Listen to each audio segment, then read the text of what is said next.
Good evening, everyone. Welcome to episode 51 of the Ear Hustling Podcast with James and Eric. You know the usual cast of characters. I'm Eric. This right here is my co-host, James. Sir, how's it going? It's all right, man. How's it going with you? Not too bad, not too bad. I can see that you fully recovered from our shenanigans from last week. I was just about to ask you, had you recovered from episode 50A, 50B, and 50C? Well, it should have been a 50D for drinking. That's very true, sir. Very true. It definitely was a quite eventful 4-day weekend. It was a fantastic weekend, and thank you and the missus for the hospitality, and also, thank the fellas for, taking me out. Thank you for taking me out, showing me the sights down over there in Atlanta. Looking forward to coming back in the near future. But you're always welcome. But today is a very special episode. So this episode is totally about you. Lots of people have trusted their ears, to the stuff that we put out, to the content that we put out. So I'm looking forward to the public getting to know you the way that I know you. So there's a lot of questions that I have to ask, that I would like to ask. And anybody out there in the viewing audience, this would be your opportunity to ask James pretty much anything that you want. James pretty much is an open book. He basically said no topic is off limits. So I am looking forward to some of the questions that our audience has. But for you, want to get a deep dive, I think I'll start with your childhood. But before I start with your childhood, in relation to what we do every week, podcasting, what was the reason behind you getting into the world of podcasting? Eric, the main reason I wanted to, what's up, Ben? Main reason I wanted to get in is just to have a platform. When we first started, our world was in a very interesting place. Pandemic hadn't too long started. Shortly after we started, civil unrest across the country. So there was a lot going on. So just really wanted to have an outlet. That was the main reason. And it quickly turned into something I thought that was going to be just for me to have a platform, to me having a place where I learn. I learned a lot, in our first year. We're coming up on a year soon in April, on a lot of different topics, so that's the main reason I got in, but I ended up getting something out of it that I really didn't expect. And what would that be? Well, the learning, like I said, just learning lots of different things, all of our different shows that we've had, definitely have gotten a lot from a lot of different shows, rubbing elbows with other podcasters, like Ben, like Kesey, the other guys over there at BS3 Radio, guys over there, guys and women over at X Squad, at Scene Snobs, just learning a lot from a lot of different people. And once again, our countless number of guests. By the way, real quick, you're probably gonna be seeing some flashing behind me. In Atlanta, we're under a tornado watch. So if it gets some heavy winds, I may just go ahead and excuse myself from the podcast so I can live to see episode 52. It's not a problem. You definitely have to live to fight another day. I do.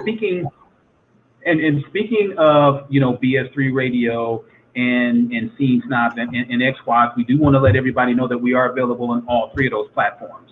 And then you also can look down and see the Ear Hustling Podcast link tree, where you will be able to find us on platforms such as Spotify, iHeartRadio, Pandora. It's just really, the list is just too numerous for me to even go down through each and every one of those things. But if you go down and you click the Ear Hustling Podcast link tree, you'll be able to find us available on all of those platforms. So I'm sorry, the shameless plug is over. No problem. No problem. Yeah, that was it though. That was it. Just learned a lot. Okay. We've had now 51 episodes. What would you say is the episode that you learned the most about a particular topic? Well, let's correct something there, Eric. We've actually had more than 51 episodes. We had a few episodes that didn't have a number. We had our 10 and 10 episodes. We had our spontaneous show. So we've had more than 51, but we've only are crediting ourselves for those 51. But to answer your question, honestly, I think I would have to say the episode that I learned the most from was Soleil's show, my transgender story. Transgendered individuals is not something that a lot of people have knowledge on. And what I thought I knew, I didn't. And Soleil was able to clarify a lot of things and cleared up a lot of misconceptions and educate myself. I know you, as well as other people that have come to me and said things throughout, this year or since she had her show back in August. So I think that was the most impactful show to me. Well, definitely. And the Being Soleil show definitely opened my eyes to a lot of misconceptions. One of the things that she said that touched the both of us was that, during the decision-making process, whether to go in trans is, living in a certain way that you knew that was wrong, but more or less she was living really for everybody else up to a certain point where she was just like, forget it, this is me and this is what's going to make me happy. So I definitely learned a lot from that too. And I can say that the way that you handled that show, and not only with Soleil, but also with Nick Brooks too, the very first episode. A lot of controversial shows. But you know what? Between me and you, you're the straight down the middle guy. You're the straight no chaser guy. And you know what? I'm probably a little more easygoing than you, and not that you're rude, but man, you're like right down the middle. If you want to ask something, there's no left, there's no right, there's right down the middle. And I must say that you are an excellent host. Don't think that I'm going to be sitting here giving you compliments too many times, but all seriousness aside, you are an excellent host, and you definitely earned the right to speak in that microphone for sure. I appreciate that.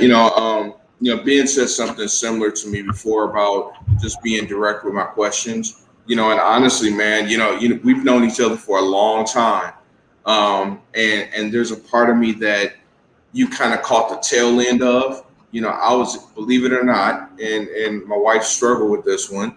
When I was a kid, I was extremely quiet, really, really quiet. I grew up in a household where I was taught, and when I say beat into my head, I don't mean literally, but it was beat into my head that children are to be seen, not heard. So I grew up quiet, and after a certain point, when I got my voice and I realized that I could talk and I realized I could say what I want to say, man, it kind of was downhill from there, so why beat around the bush in asking something? If you want to ask it, ask it. I learned a long time ago, a lot of questions you ask or a lot of things you say, you're going to offend people. You are. I cannot, now this is going to be controversial in itself, I cannot control how the receiver receives my question or receives what I'm trying to say. I can't be responsible for that. As long as I'm being respectful, not name calling or those types of things, I feel that I'm not responsible for the way it's received. I won't intend on offending anyone, more than likely. But if I'm intending to offend, it's probably going to be clear, right? So that's just kind of the mentality I took on, and I haven't looked back since. All right, you brought up your childhood. Let's talk about your childhood years. Where you're from. What was your childhood like? What were things like up until, say, junior high school for you? So, would you mind taking us from day one to your last day of junior high? Last day of junior high. So I don't have no problem sharing my age. Last day of junior high was May 28th. 1989, the year the Pistons won the first championship. But man, my childhood was interesting. I didn't have a traditional childhood like most people. My father was 46 years older than me. My mom was 20 years older than me. So it was a 26 years age difference between my parents. And they were two totally different people. You met them, you know this. My mom was my best friend. She really was, and she wanted to do things. She was young. She was vibrant. My dad, however, he'd been there, done that. So he wanted to relax. So growing up, people kind of laugh about this, and one of my cousins maybe watching the show, and she's had lots of questions about my childhood. Pammy, one of Shay's cousins, and she can't wrap her brain around how I grew up the way I did. I didn't go over people's houses. I didn't go over family members' houses. I didn't have friends. My grandmother, which is my father's mother, she beat in my head that your only friends is your mother and father. Those are your friends. She was really old school. So think about it. My dad's 46 years older than me, so she was much older than him. I had a very interesting childhood. I didn't go outside and play. I sat on the porch with the old people. Whenever I wanted to play, the other kids, they were bad news. So you don't want to mess around with them. Or it's too hot to be ripping and running up and down the street. Ripping and running. That's not something that we say in our generation. That's something from old school. But, those types of things were said. So I really had a restricted childhood. I really didn't have much of a childhood. I just went to school and came home and did my homework. Okay. So socially within school, how were you? Were you quiet even, within the elementary, junior high school dynamic? Yeah, most definitely. Matter of fact, just to be completely transparent, I was bullied in school.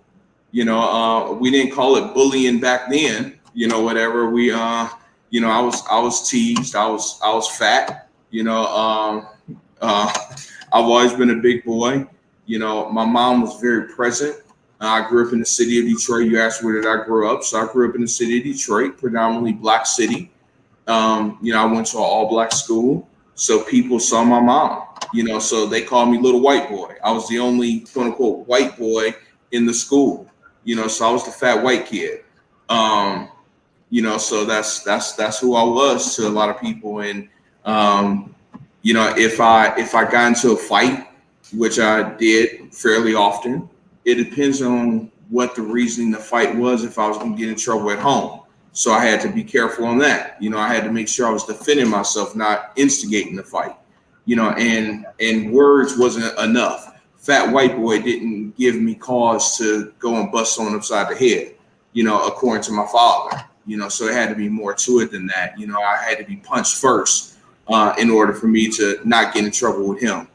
So of course I went to a private school, so you would get suspended no matter what in a fight, whatever. So I definitely served a few days at home, that's for sure, throughout my time fighting to defend myself. Okay, so other than the fact that they were calling you little white boy in school, were there any other reasons why you were bullied? It's interesting you asked that, because that's not something you know the answer to, and it was. As I said, I grew up in a very interesting household, and in my household, it was believed that we need to conserve resources, so we would only bathe one time a week. So I would wash up every day, and for me being a big boy, that wasn't enough. So I had a body odor, and kids used to tell me about it. They used to tease me about it, So I'm a fat boy with body odor, So it's kind of funny now, whatever. But I got through it. It made me a little mentally tough, I guess, in some ways, But of course, it was a struggle as a kid, all throughout school, not being the popular person for the wrong, or being the popular person, I should say, for the wrong reasons. I was the fat white boy that had a body odor. So, but once again, I got through it. Wow, I had no idea. Wow. Okay. Let's stick with your childhood. Want to focus with the relationship that you had with your dad. What was that like growing up with him being so much older than you, and the fact, that your mom was not black? How was that? So as far as the race thing, I honestly, I really didn't know any difference. Honestly, if I'm being transparent, the only way I knew that there was a difference is me being teased at school. That's the only way. You know, my mom was my mom, my dad was my dad. I truly didn't see color. You know, I didn't see a difference between them. For that, as far as that's concerned, it was a huge difference as far as the way they raised me. You know, they were married when I was born. They was married until my dad died. But you know, he was very strict. He and I did not have a great relationship. I'm very happy to say he passed away September 2nd, 2000. For some reason, on his birthday that year, May 19th in 2000, I wasn't living at home with them. I was 24 years old. I had my own place at the time. And I woke up on his birthday, his 71st birthday, and it was just an overwhelming feeling that I had that I need to call and talk to him. Not just wish him happy birthday, but just have a conversation with him, something I've never done before. So I did. And between May 19th, 2000 and July 11th, 2000, I would have deep conversations with my dad. I would listen to what he wanted to talk about. I didn't expect him to come to me for a relationship. I used to always, up to that point, I used to always say, he's the adult, I'm the kid, he needs to build a relationship with me. For some reason, that something different was put on my heart on that day. Well, July 11th came around, and what was significant about that day is he had a heart attack. And he was hospitalized July 11th. July 12th. July 12th, 2000. He was hospitalized that day. He drove himself to the hospital, had some chest pains, and he had heart attack. And he had to have triple bypass surgery the next day. And he was in the hospital all the way up until September when he passed away. But our relationship was much different starting on his birthday. So those last few months, we had a totally different relationship, and I'm extremely grateful for that. Well, that's good. It's not a lot of people that get a chance to say goodbye, on good terms. I had the good fortune of knowing your dad, and your dad was tough. Your dad, no doubt, was old school, as tough as nails. But and just kind of keeping in the story with you, there was a few instances, me and you, we've known each other for a while, and you would go hang out, at my house and stuff like that. But there were times where I spoke with your dad.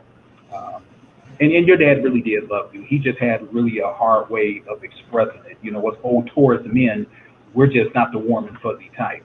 But, Man, he's old school. That generation is not the warm and fuzzy type. No, but he definitely was there. He definitely had your best interest, at heart. And if you don't mind recanting the story, there was a time where, like you said, you and your dad didn't get along, and there was, times that you would crash over to my place, for a couple of days. I would talk to your mom, let her know that you were okay, but there was a couple of instances where your dad picked up the phone. And I wind up talking to your dad. And I would always tell your dad that nothing is going to happen to you that's not going to happen to me first. And your dad said that it actually made him feel better that knowing that you was in a place that you were safe. And he admitted to me that he did love you. He just had a hard time expressing that. And that was a conversation that you didn't know about because you told me under no uncertain terms, your dad's not to know what's going on. But you know what? To have him worried like that, for the fact that he took the phone away from your mom because he wanted to know if you were okay, your dad definitely loved you.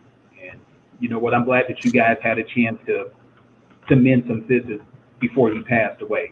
But yeah, he definitely, was a good man. Nobody's perfect. But your dad loved you a lot. He really did. Honestly, Eric, there was never a doubt in my mind on that, at all. I read something not too long ago that said people in that generation, so our grandparents, in my case, that's grandparents basically age for most of people in our generation. But for me, it was my dad.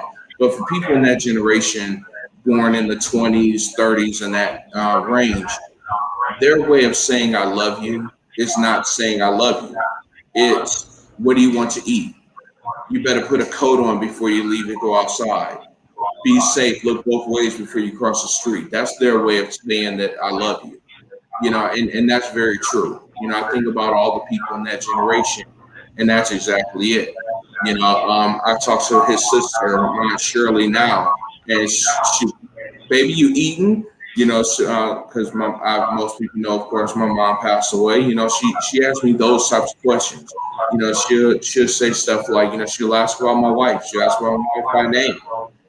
Those are ways that those people in that generation tell you that they love you. So there never was a doubt in my mind that he loved me.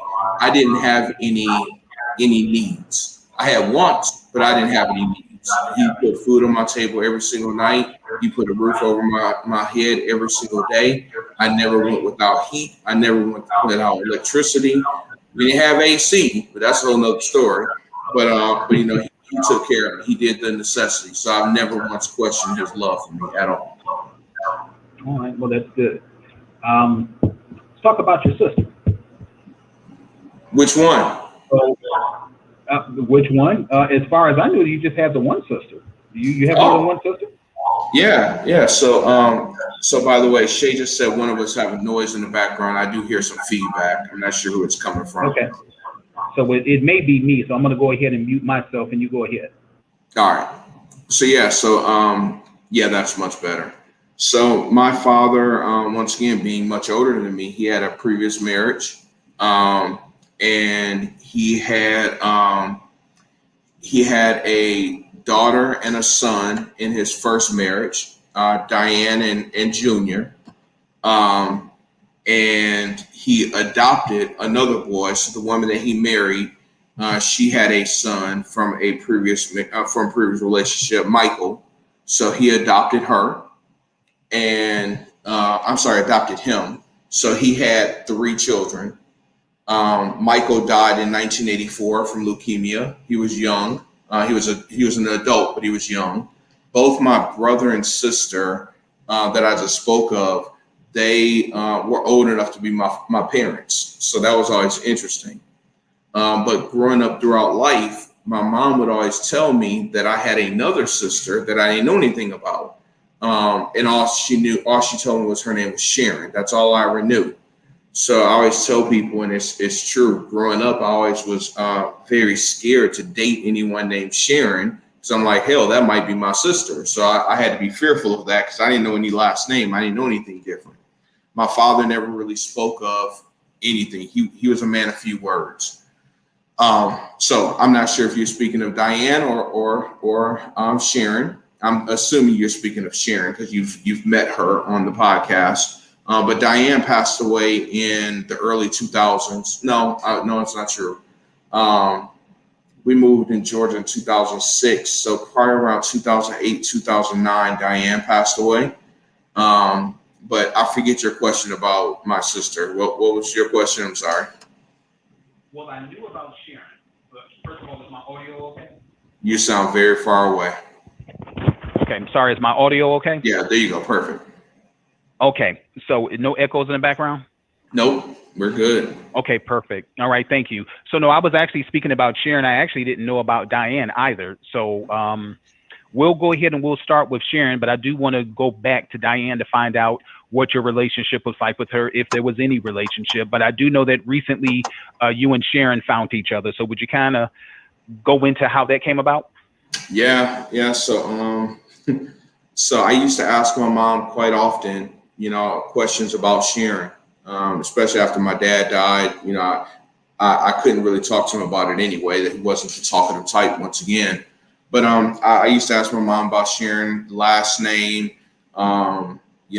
just questions. She was like, I don't remember her last name.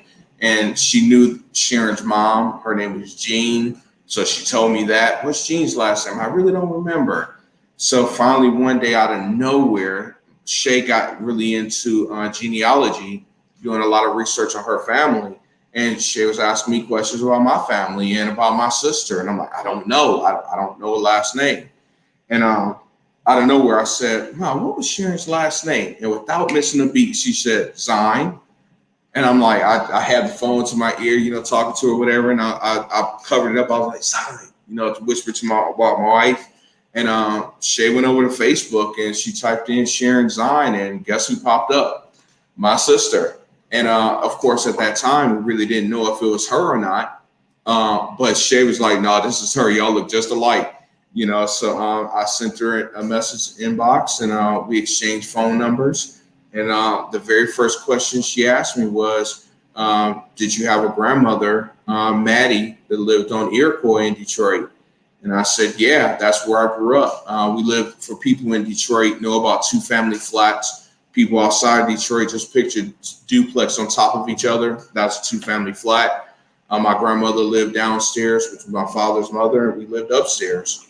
And Sharon was able to tell me some things, and just those 2 questions alone, we knew that we were each other, you know, who we said we were.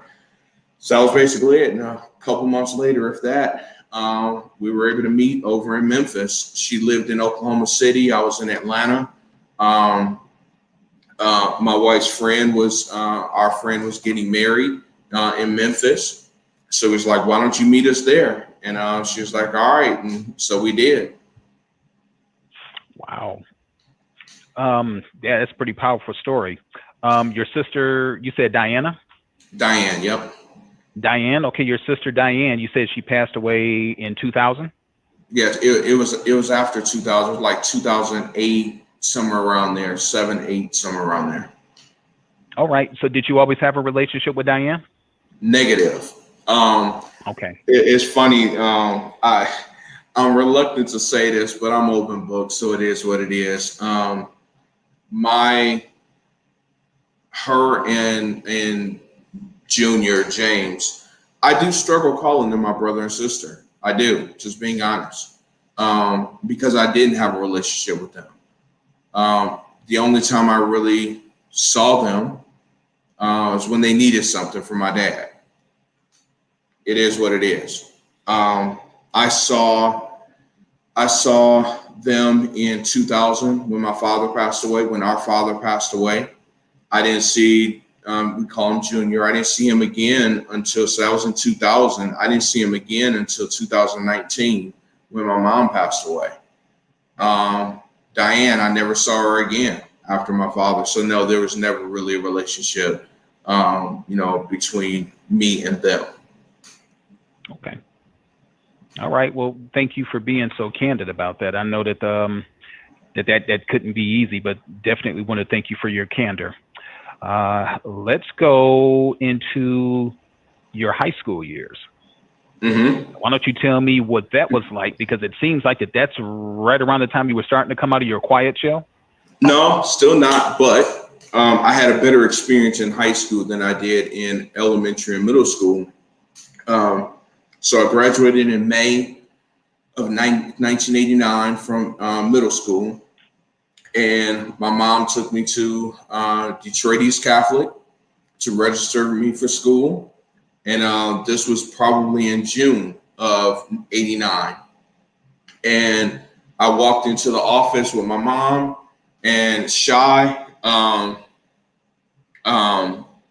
Soleil has a question I'm going to get to after I answer this one for you, and I'll put it on the screen. But anyway, so I walked into the front office, and there was 3 people in the front office. There was this little old white lady who was the secretary.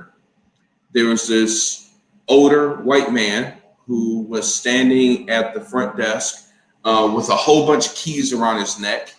And there was this huge, the largest black guy I've ever seen in my life, largest man I've ever seen in my life. He was black, standing there, and he had dark sunglasses on inside the school with a hat on, full beard, full mustache, and he was swinging keys back and forth and switching from hand to hand. So I'm this little 14-year-old kid. At the time, I was 250 pounds, and I was intimidated because I'm in a high school. I don't know what this is going to be like. I'm nervous. And so my mom started talking to the white guy who was enrolling me. And the black guy, I couldn't tell if he was looking at me or not because of the dark sunglasses. With the deepest voice, he was like, "You gonna play football?" And I looked at him. And at this point, keeping in mind that I never participated in nothing ever in life, I'm thinking, I'm probably not gonna be able to do anything with her. So I looked at my mom. She looked at me. She was like, "Why the hell are you looking at me?" And I looked at him. I'm like, "How the hell am I gonna tell this big man no?" I'm like, "Yes, I'm gonna play football." He was like, "Be here on Monday at 9 o'clock, whatever." So I got recruited to the football team because I was a big boy. So that started my football career, if you will, in my high school and my football career.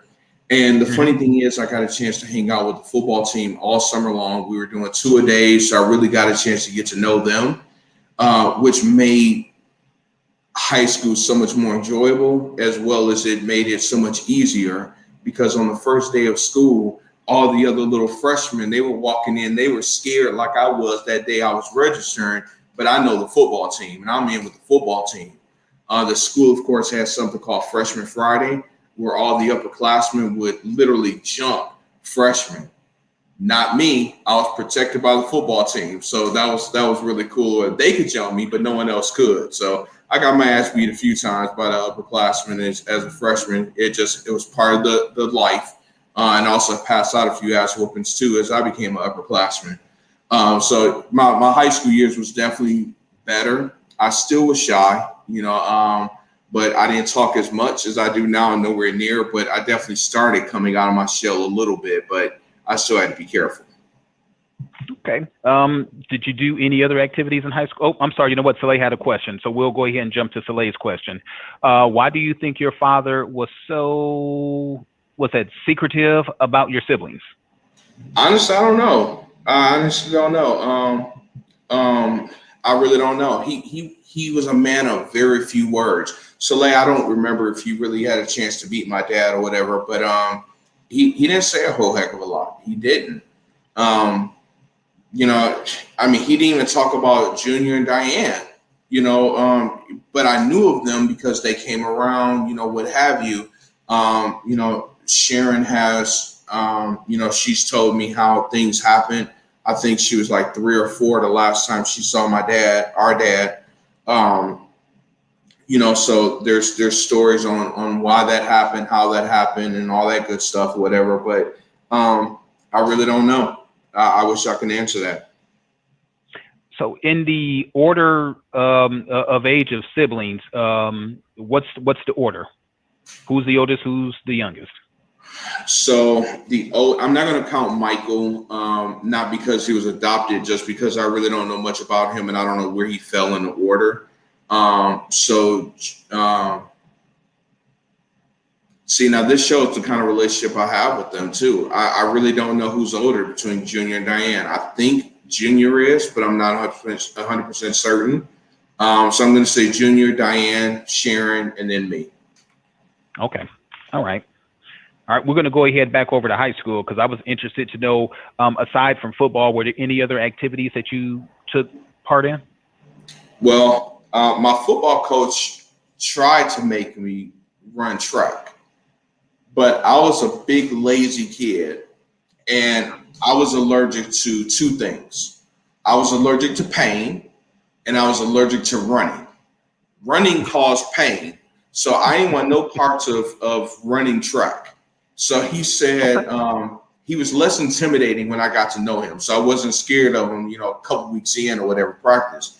He wanted me to throw the shot put and the discus. That's what he wanted to do. But in order to do that, I still had to run. So anyone that lives in Detroit, this will make sense to you. And I don't know the distance here, but my school was on the east side of Detroit, the Gratiot Van Dyke area.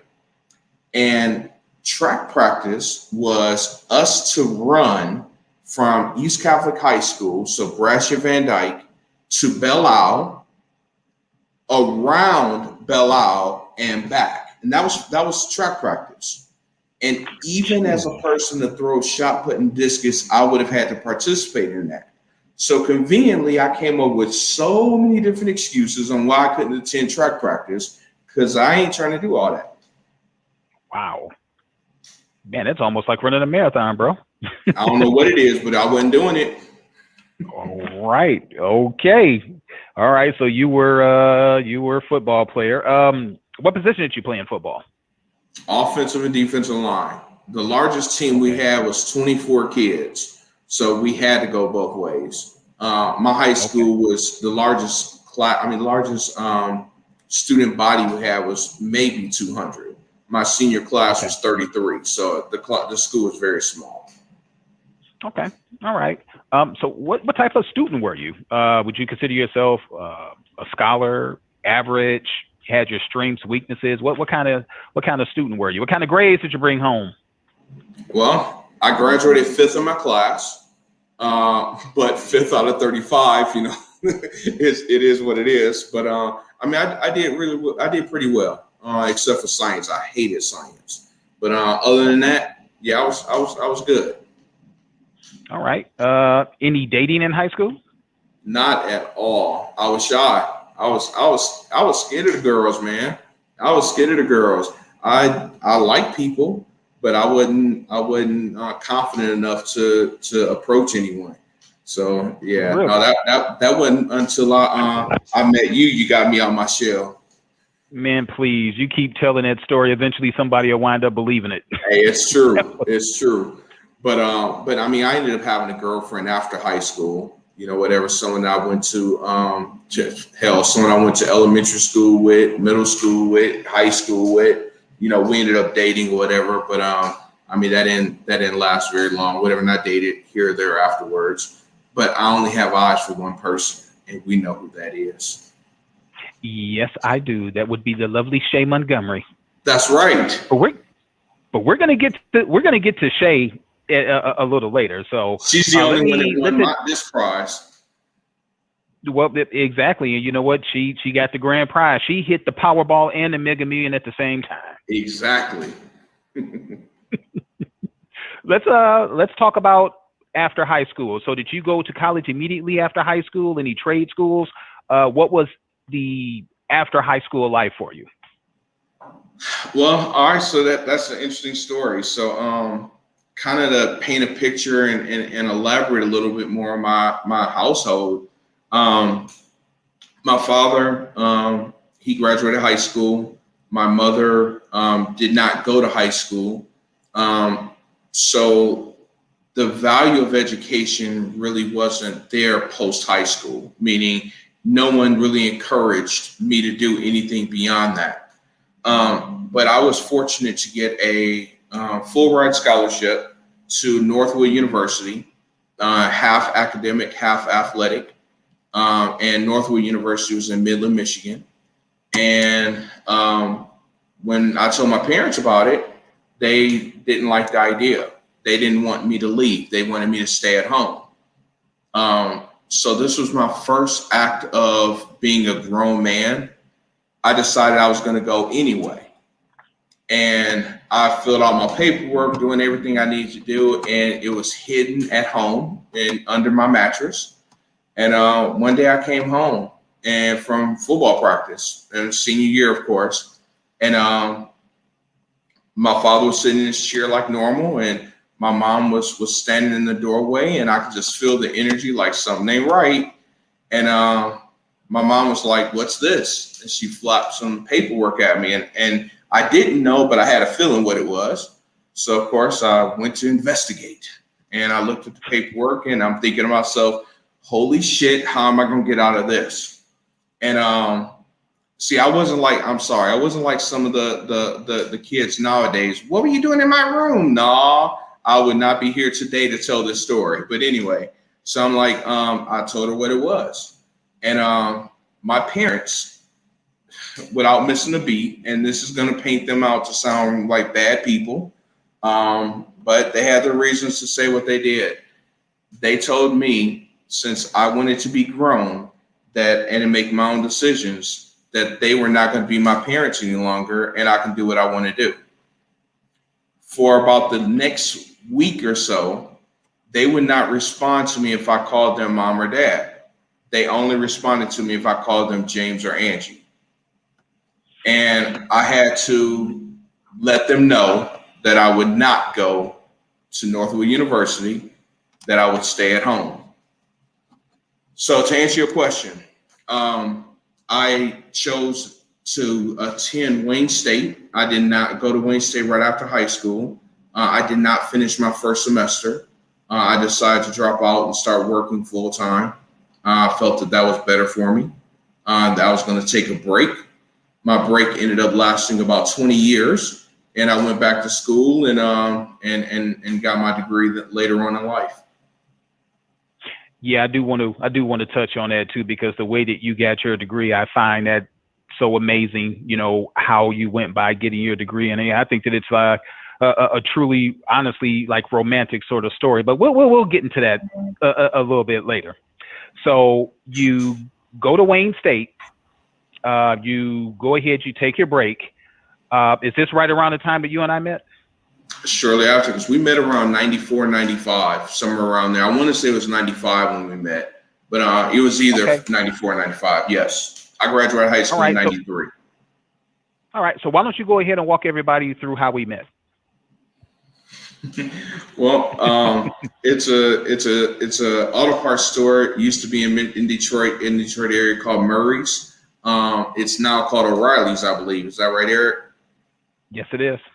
Yeah. So I got a job working stock, and Eric was working stock, and we slung oil.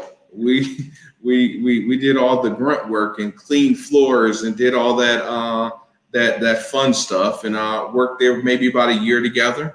A few months in, one day Eric was like, "Hey, you want to go to a cabaret?" And I'm like, "What's a cabaret?" You know, me being the young, innocent, pure, clean person I am, and him being the manipulator that he is. So we at that point we had been kind of cool, going to lunch or just talking, whatever. And I lived at home with my parents, so I called home, like, "Hey, this buddy at work asked me to go out tonight. Can I?" Yeah, I still had to ask those types of questions, and they said yeah. And so I went home and I asked him, "What should I wear?" And he was like, "I wear a suit." So I went home and I put on my suit and we went to a cabaret. And I've been this outgoing person pretty much ever since. And I was the wallflower then, and here I am. Dude, you were nowhere near a wallflower. Don't you dare lie. Don't you dare lie. You were nowhere near a wallflower. I was not a wallflower. I didn't sit on the side of sit on the wall while you was out dancing with anything that moved. Hey man, that was the benefits of knowing how to ballroom. So yeah, hey, you weren't a wallflower. You sat down a lot. You sat down a lot. You weren't a wallflower. You weren't even on the wall. How much did I dance? Godly man, I think that it probably took about maybe 6 months of hanging out with each other in that setting before you finally danced. And I think somebody had to actually grab you and ask you to dance, if I'm not mistaken. And let's be real here. We were young back then. I wasn't even 21 at that point. We used to talk. How many numbers you get? How many numbers you get? How many numbers was I getting in the beginning? I'll help you out. None, because I wasn't talking to no one. Now that changed. That did change, but I was hanging with you. Yeah, but weren't you turning people down though? Yes, Shay, you are right. James cannot dance, but we at least try to get him to learn a two-step. Hey, but you know what? As far as me not being able to dance, Shay, I'm not gonna say what I normally would say at this point to you, Miss Lady. But to you, Eric, what I am gonna say to you is this: did I start turning people down? I don't remember if I turned anyone down or not, to be honest with you, but I do know is this. Once I realized all this light-skinnedness and what I brought to the table, yeah, I definitely was hanging with the big dogs. I'll just say it that way. But that was back in the day. I only need one phone number now. Well, you know what? And that's right. She already know. No, she already know what I'm going to bring up. Matter of fact, I am going to bring it up. Are we at all going to talk about marriage? Yes. Okay. Because Shay is obvious. Oh, okay. Yeah, I mean, I better talk about marriage because she's a very significant part of your life. So yeah. Just check this out. I don't know what's on those interview notes over there. So I'm going to save a story about dancing and marriage. That's all I got to say. And you know what? And I think I know where you're going with this too, because as the best man of your wedding, I was definitely privy to how. She told me no, but I ain't listening, y'all. I ain't listening. Yeah. Well, you better keep one eye open.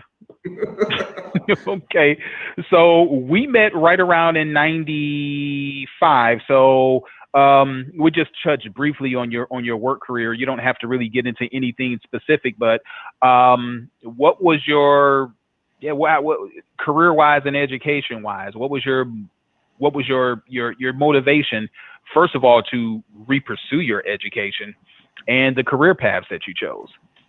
Well, to be honest, man, at that time, honestly, I didn't know what I wanted to be when I grew up. At that time, I just was, just working, back in the day, you could walk in and anyone that's, around me and Eric's age range, back in that day, you still walk into an interview and walk out with a job. And I was forever doing that. I was forever, I was working. I just always kept a job or it was working somewhere. I may not have stayed very long, which did not make my father happy, by the way. But because he worked for the city of Detroit. He retired after 30 years. But I didn't know what I wanted to be. I thought I wanted to be a police officer at one point.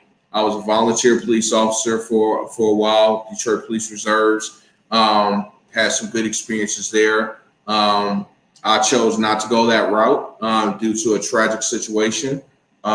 Just real quick on that. Volunteer police officers. So every Friday and Saturday, basically me and my buddies, what we used it for was two things. One, to get our foot in the door to become a regular police officer, and two, get phone numbers. That's what we did. we used to cruise down Belle Isle and see, Al gonna give me a hard time for this, I already know. But we used to cruise Belle Isle and we used to get some people out the way so we can slide in and we can talk to the ladies, but it was a bad thing. But anyway, so this one day, I on Friday night, I used to ride with this one police officer, regular police officer. I used to shadow him. He was a traffic cop. And this one Friday, I decided not to go volunteer, go to work. And I had a date with someone that I met on Belle Isle, whatever. And I got home and after my date, and I looked at the news and I found out that he was shot and killed doing a routine traffic stop. This man had was a newlywed. He had some twin girls. And I thought I had a couple of things that was going through my mind at that time. One, if I was there, maybe I could have helped him. Maybe I could have prevented, had his back, whatever. Then I also thought if I was there, maybe I would have got it too. And at that point, of course, this was before I was involved with anyone. I thought, one day I want a family, and I thought about the fact that a police car had to pull up to his family's house and tell his wife and tell his daughters that their husband and their father was not coming home again, and I decided at that moment that, to hell being a police officer, I didn't want to pursue that career path any longer. So I was back to the drawing board. What do I want to be when I grow up? And for the longest, I didn't know. And fast forward many years, I did, hold on. I'll leave this up here to come back to. I'm not even going to dignify that with an answer. Wow, Al, okay. For people that may be listening and not seeing, my dear cousin said, how did you become a Lions fan? And what made you stay one after decades, lifetime of nothing? So I'm not going to dignify that with a response. But anyway, shouldn't even got no airtime. But anyway, I ended up going to work at a temporary agency. And of course, I was working with a recruiter. And I was like, you know what? Damn, what they do is pretty cool. So I kind of did a little research on that and always wanted to get into that field. And later on in life, I was able to break into the industry and been working in recruiting ever since. As far as education, answering that question, what was my motivation? Honestly, my wife. It's not many people that want to be left behind in a serious relationship. When we moved down to Georgia, Shay found a program to utilize the Hope grant and Hope scholarship, where at that time they would pay 100% of your tuition. And Shay decided to go enroll in school, and she asked me would I take her, and I'm thinking to myself, yeah, I'll take you, but I'm going to take that dang on test too. And so she didn't know it, and we walked in together and took the test and started taking classes together, and graduated together as well. Well, see, that right there tugs at my heartstrings. You know, the fact that, one, you didn't tell her what your intentions were, and the fact that you guys actually went through and you guys actually walked across that stage together. Twice. So, you know, there's a lot of twice. That's right. You sure did, because I think you got your associate thing. You're right. So, you know what, the fact that you guys did that together as a couple, you know what, like I said, a couple who plays together and prays together, stays together, and obviously the ones that go to school together stay together too. So, but I thought that was like very unique, because I don't know of many people that truly grew together in that sense. And so that right there, I feel is remarkable. It really, you know, the hardest part on that though, Eric. First of all, let me be serious for a moment. Any adult students out there, you know, having a family, being an adult, working full time, and going to school is a challenge. It really is, but it's definitely pays off. But one thing I'll say, the hardest part was, you know, it was real hard taking those math and lit classes, and she always wanted to like cheat off of me. You know, she always wanted to look at my paper, and you know, I'm like, babe, you know, you got to do your own thing, you know. But you know, it was real tough, but you know, I was able to persevere and pull her along through school. I can't wait for this comment. You know what? I had the benefit of knowing Shay for a while too. I don't think I could fully agree with the fact that you were pulling her along and she was cheating off your papers. Oh boy, see, that's the reason why that lightning's going off in the background right now. You know that, don't you? So okay, hold on. Here's her comment. Don't lie, I had a higher GPA, just like a Cass Tech student.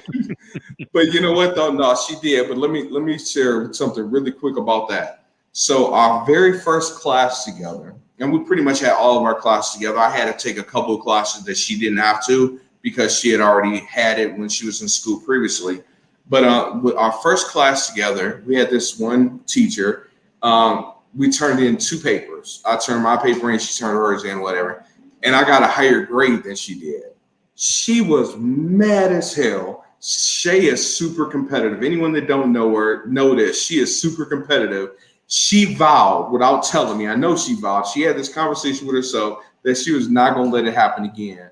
And it truly didn't. She did much better in school than I did, except for one class, and that was speech. Speech was the only one that I outshined her, but everything else, she graduated cum de loud, whatever, cum louder, whatever it's called. She graduated with those honors. If you say so. She graduated with those honors. Damn it, I got my paper. So well, congratulations to the both of you. Let's circle back around. Let's circle back around to Shay for a moment. So tell us a little bit about, let me see, hold on one second. I was studying and doing math homework while you were playing video games. Yes, I was probably the fault of why he was playing video games so much, so I'm sorry. She says she's a member of the National Honor Society. Okay, you're the better speaker. Okay. So, Magnum cum laude. That's what it's called. Magnum cum laude. Okay. I'm kidding. That's not what it's called, but yeah, you're about to get hurt really, really bad. So let's talk about the love of your life, Shay, for a moment. During the course of you guys were, as far as dating, when did you know that this was going to be your wife? After how many dates did you realize, like, damn, you know what? I can't live another moment without her being my wife. When did you know? So that's an interesting story. As y'all heard me telling a story about my dad, I spit out some dates to you all, and I can do that again. I'm good with dates. I remember dates for some reason. Shay and I met officially. Do we have time to talk about how we met?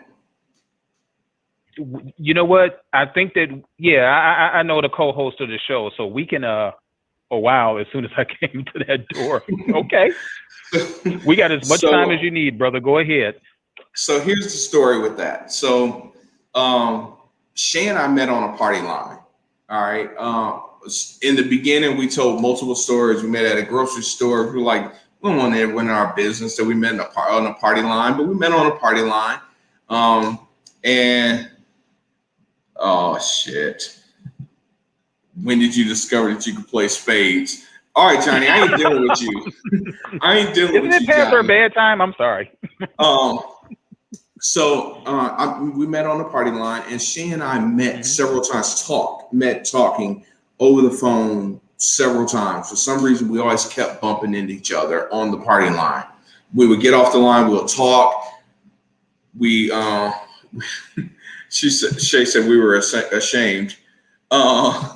So we would talk, we would, stop talking, fall back in, get back in contact with each other, whatever. So finally, this one day, July 11th, 2002, I called her and she answered.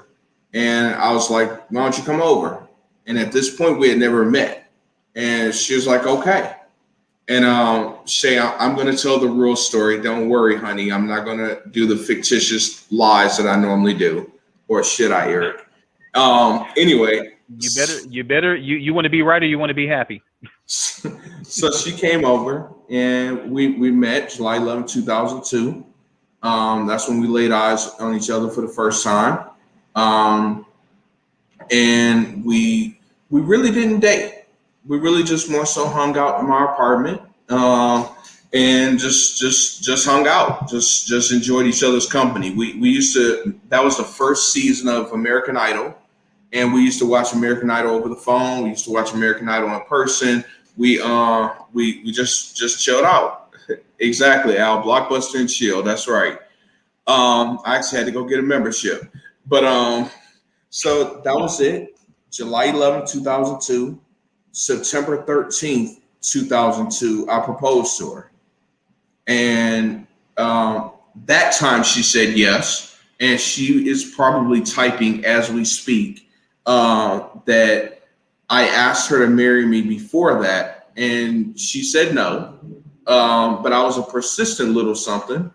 And so bottom line, she said yes on September 13th, 2002. And we got married less than a year later, July 27th, 2003. I see Soleil had a comment down there on, yeah, there you go. So that's the real reason why she married you, is because you kidnapped her. And then Shay, of course, chimed in. I said, no, of course you said no, honey. All right, don't get started. I got the microphone, honey. I'll tell some more stories. Yeah, okay. You better watch it. So, take us. Yes, Johnny. It was after 2002. And I learned how to play spades.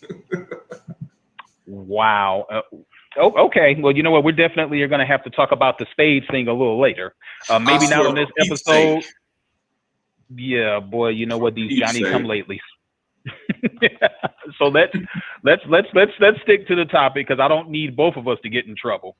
So tell us about your experience as far as dancing at your wedding.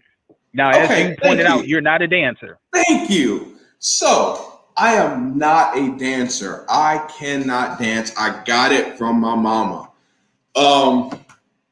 We took dance lessons. We took ballroom lessons leading up to our wedding. We wanted to be prepared. Shay was concerned about me. How am I going to perform? And I was nervous as all get out. And I'm not dealing with you, Alvin. Not dealing with you. Don't lie, James. Okay, Shay. We got the video, Shay. We can run this back. So what I'm about to say is only going to be valid for people who are viewing the show. Anyone who is listening, they're not going to see it. But I'm going to do my best to imitate or describe it. So we're in dance rehearsal, months leading up to our wedding. Shay is throwing down. She's doing work, and I'm doing what I expected. I'm stiff. The other side of me came out, no doubt about it. it is what it is.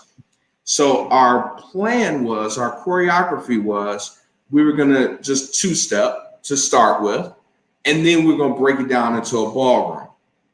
No one was gonna expect it from me because James can't dance. So we're dancing. Shay said we're gonna have to play the video on a future show. Yes, we will. So it was yes, this I'm looking one forward spot. to that. So keep in mind, I can't dance. So we're going to hide the fact as much as possible that James is stiff. And we're going to let Shay showcase. She's the bride.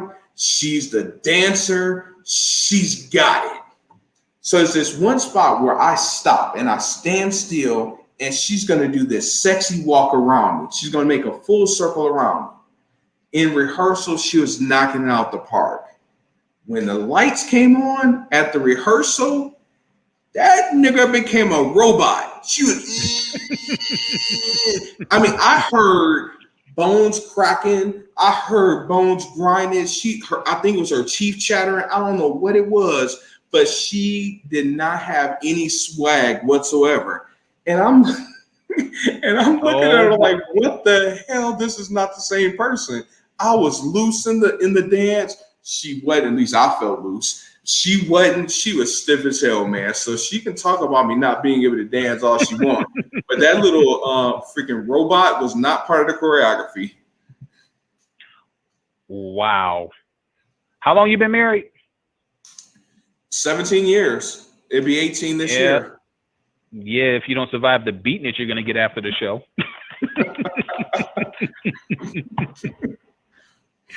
Wow. Okay. Moving on. Let's talk about family life. So we've mentioned your wife. Let's mention your son, who's a very significant part of your life. What was your relationship with?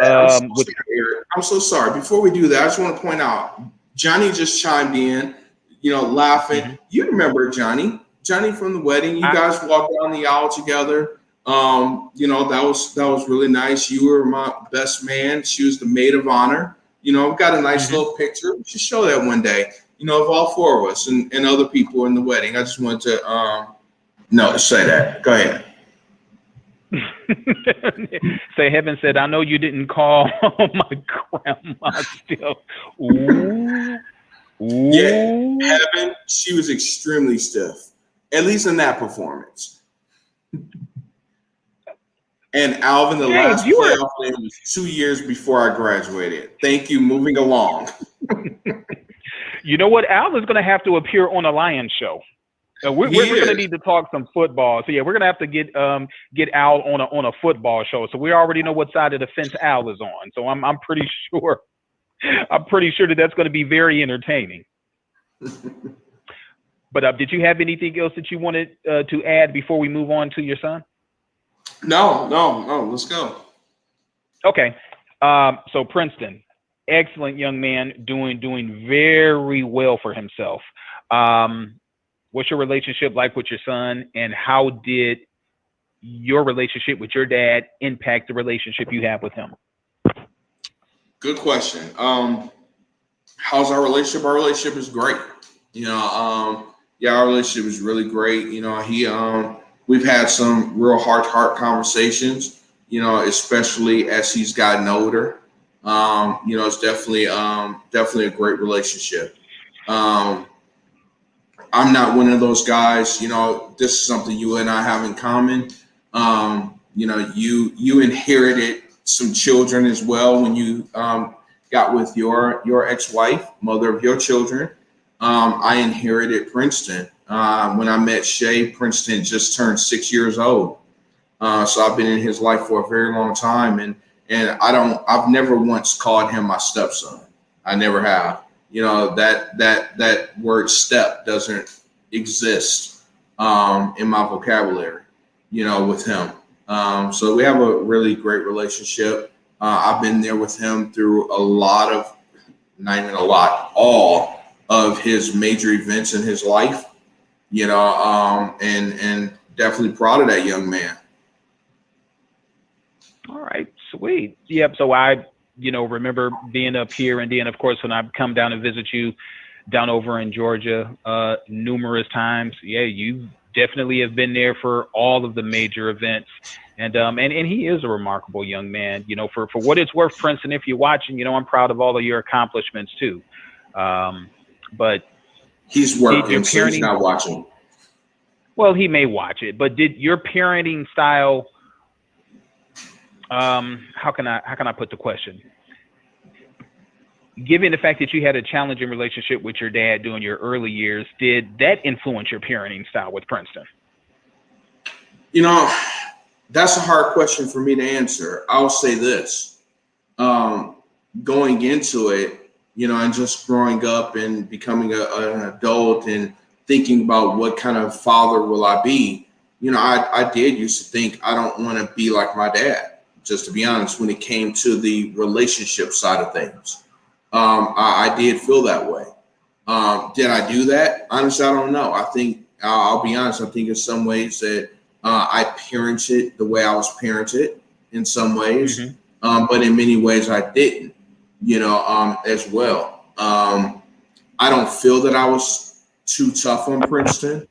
That was the root of some of disagreements between Shay and I. We definitely differ when it comes to parenting style, if I'm being transparent. But I don't feel that, and this would be a better question for her at some point, I don't feel that our differences was insurmountable. I don't think it was anything that was just so out in left field that it caused a problem for us. Clearly, we're still together.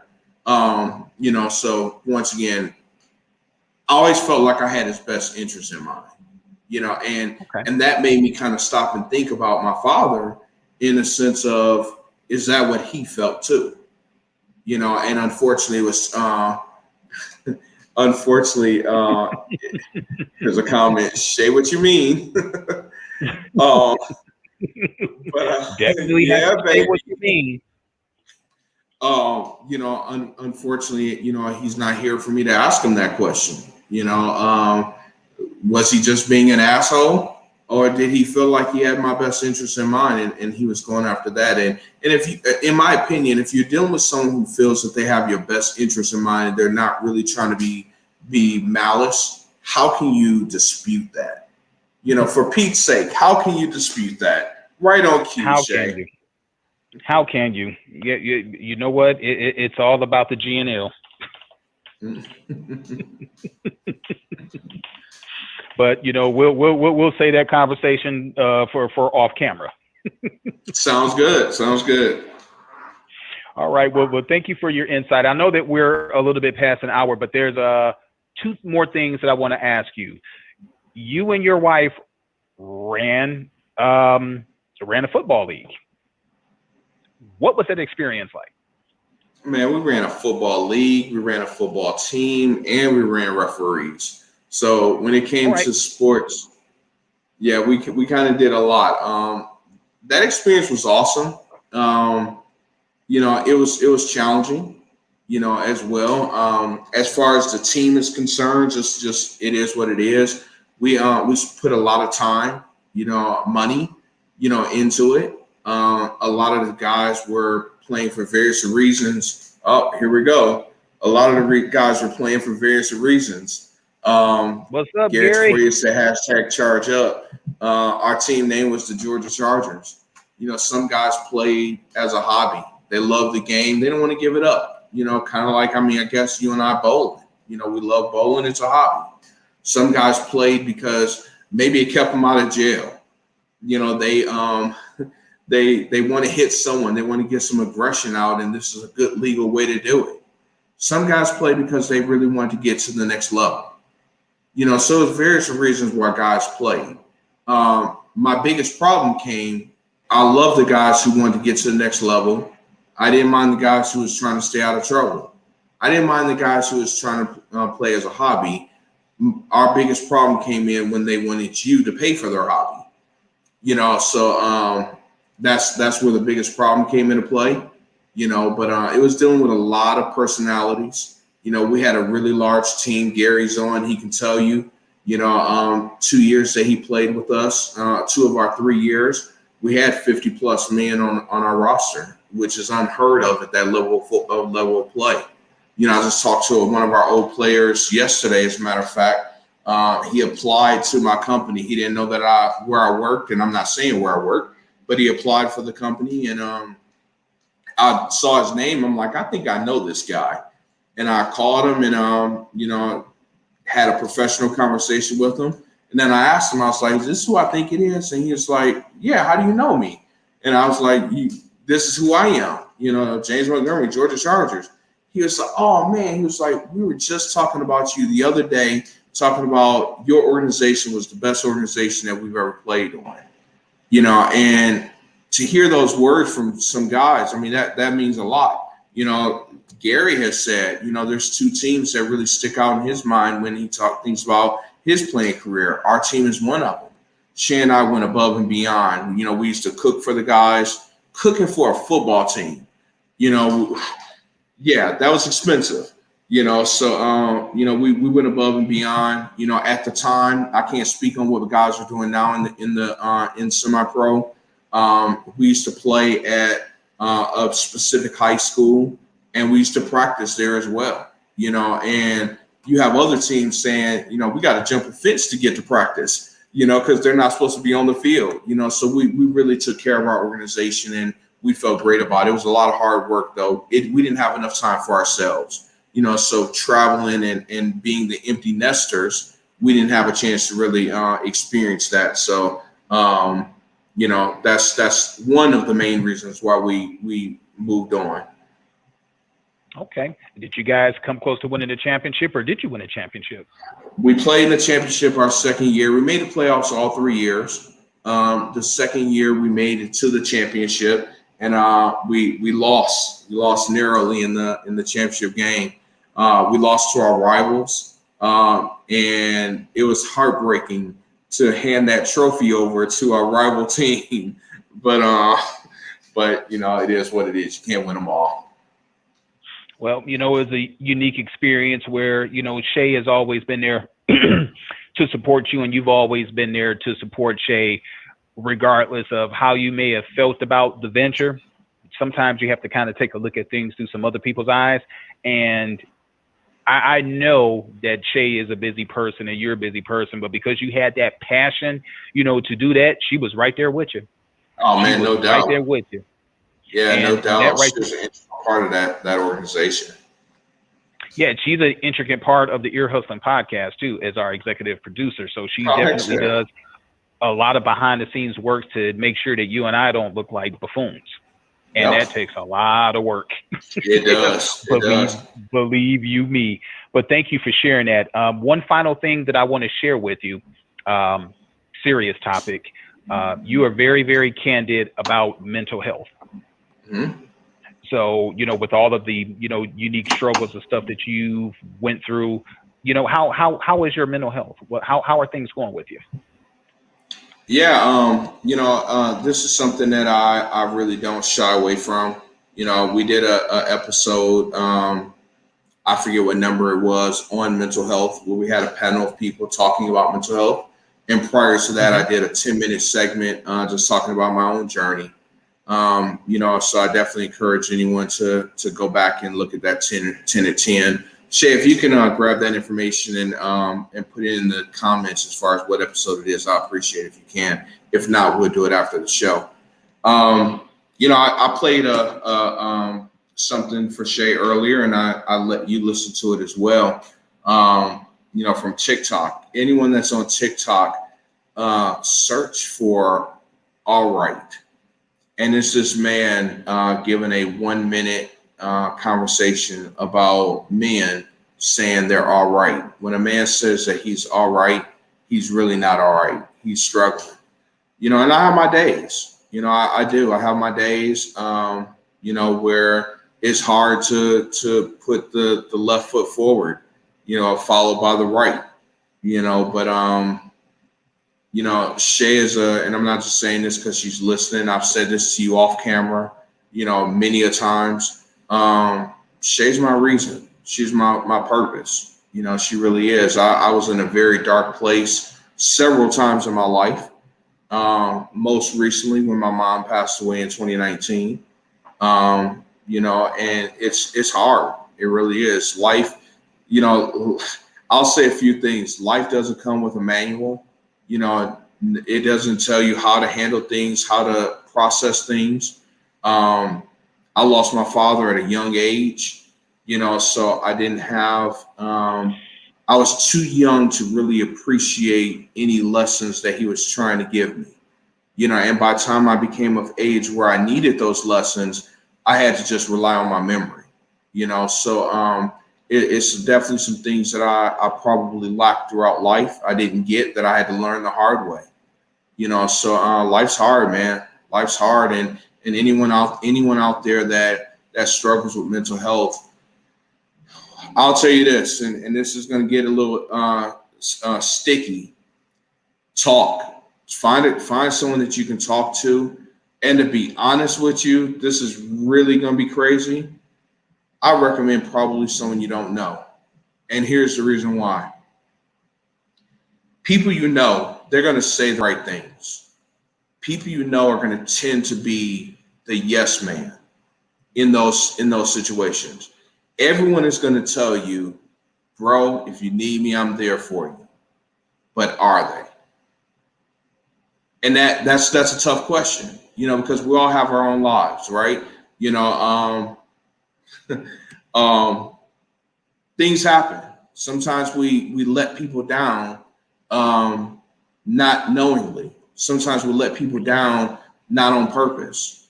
You know, I had someone tell me one time, you know, hey, you need me, I'm here for you, you know, can talk about it. And we was in the middle of a conversation and someone called the other line and they're like, hey, this is such, I got to let you go. And to that person, that was nothing. But to me, I was in a heart-to-heart conversation, right? You know, so people, and don't have expectations for anyone. When you're struggling mentally, don't have expectations. Nobody owes you nothing. If you're not paying them for it, they don't owe you shit.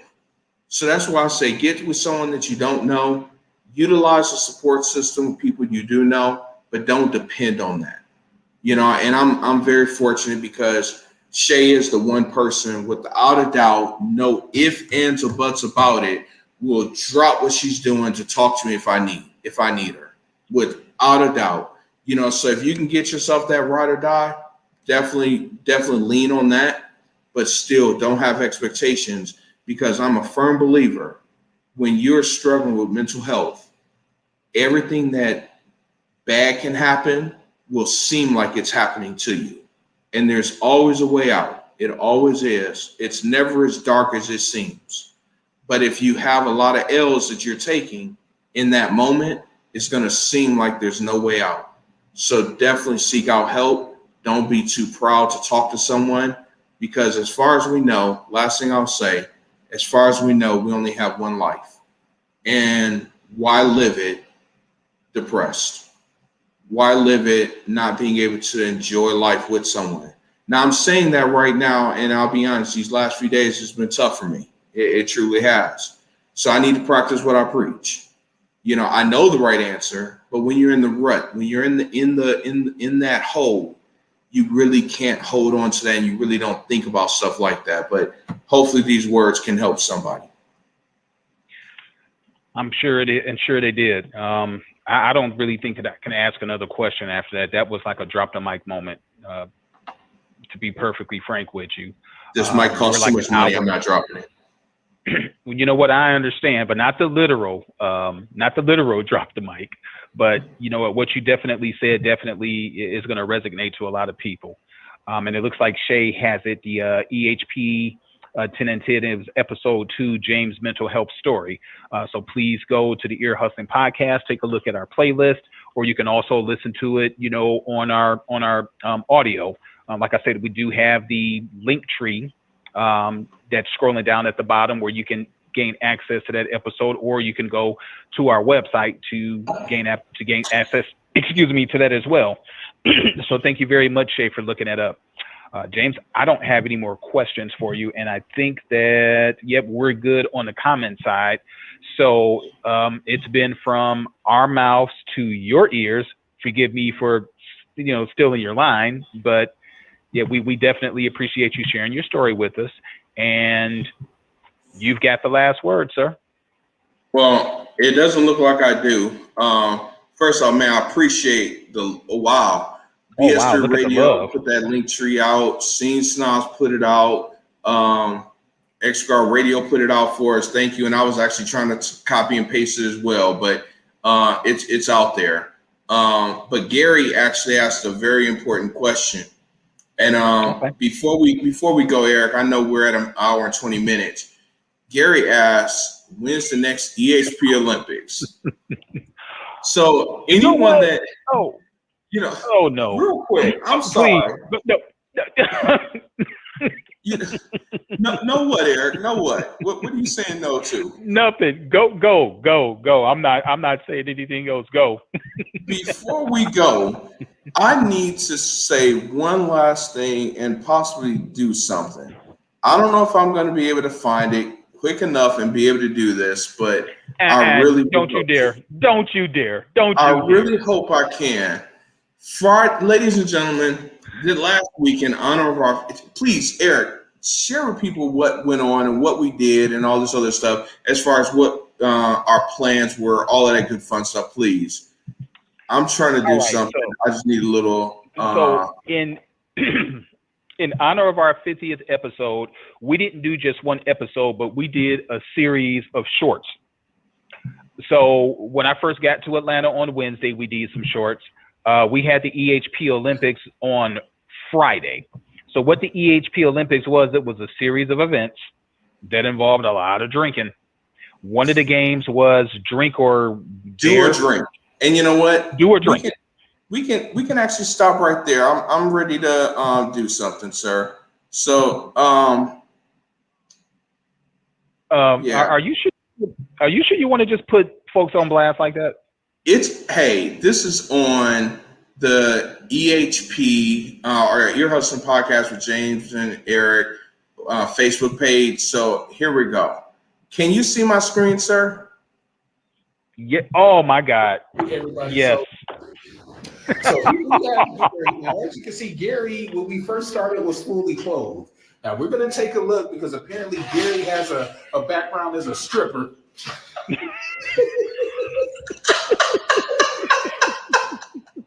So that's just one of the clips from the Oh my EHP God. Olympics. Oh Lord have mercy. No, you didn't. No, you didn't. Oh my God. Okay.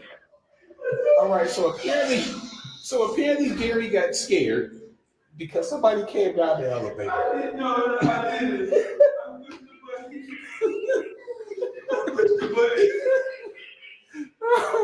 Oh man.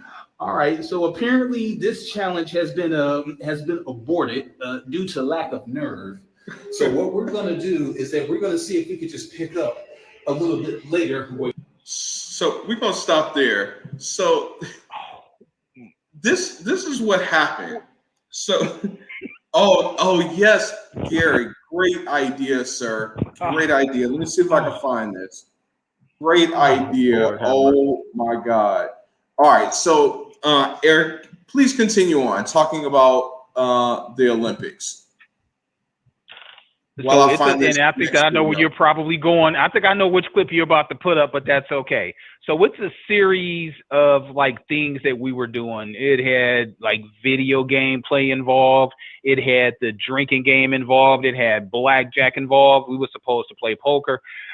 Needless to say that not as young as I thought that I was. So I'm pretty sure that, James being the brother that he is, he's probably going to go ahead and pull up an embarrassing moment. Aren't you, James? Eric, no, I will not. But here we go. Mm-hmm. Okay, it was asked for specifically. It's 1 minute and 44 seconds. So this is very important. We need to leave you with this. We need to leave you with this. And okay, let's see. This is what Gary said. Johnny said. Shay said. So, ladies and gentlemen, wait a minute. Wait. Go back to restricted before you play the video. Go back. What was that Johnny said? Restricted what? Twerk videos. So restricted I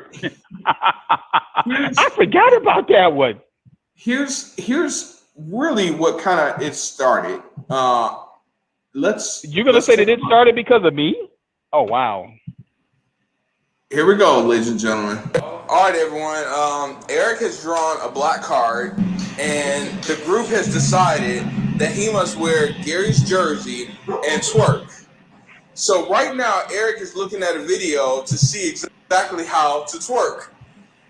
Twerking for Dummies, I think he's looking for. Twerking for Dummies? And DJ Heat has the music queued up, waiting for. Of course, DJ Heat has it. Wow. And that would be my inspiration. Come on, we need a countdown or something. It's taking too long. Okay, so the fans want to see. You need to tell me you want to see her twerk. Oh, dude, all day, every day. We're live, ladies and gentlemen. Yeah, I know we're live. Hold on, I'm no twerk. I probably should have just took the drink. Now y'all mean to tell me that y'all don't want to see her twerk? James, don't say nothing. All right, we got a couple viewers on. They're waiting to see this action. Oh, here's putting on Gary's jersey, just like in high school. Why I had to put Gary's jersey on? I don't know. I think I got some sort of sick bet. We do not own the rights to this music.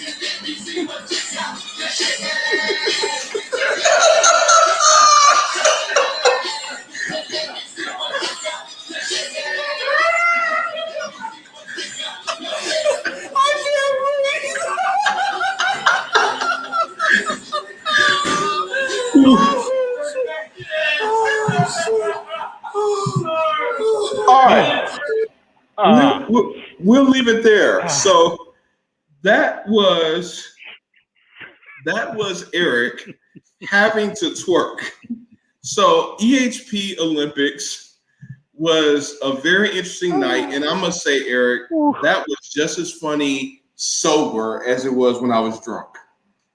No, man, it was funnier sober.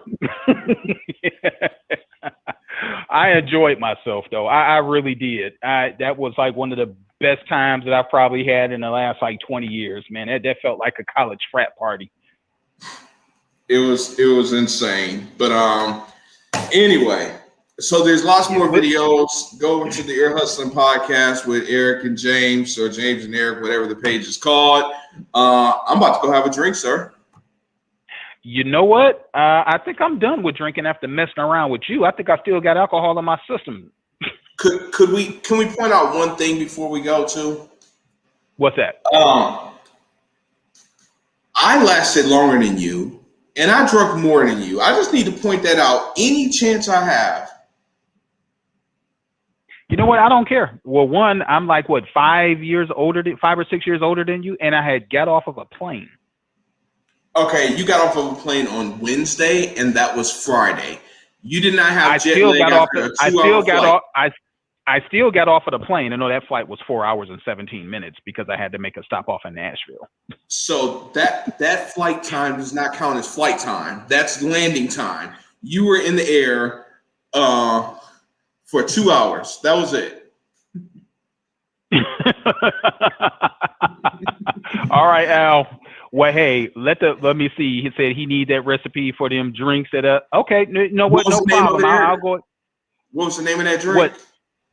Oh, you're talking about the Ear Hustling podcast, Sweet and Sour?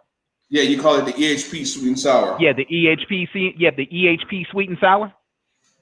I don't know, Gary. I might not have to. You know what? I don't think I want to send you that recipe now that I think about it because it's G14 classified. So what you're telling them is she's got to be at the next EHP event.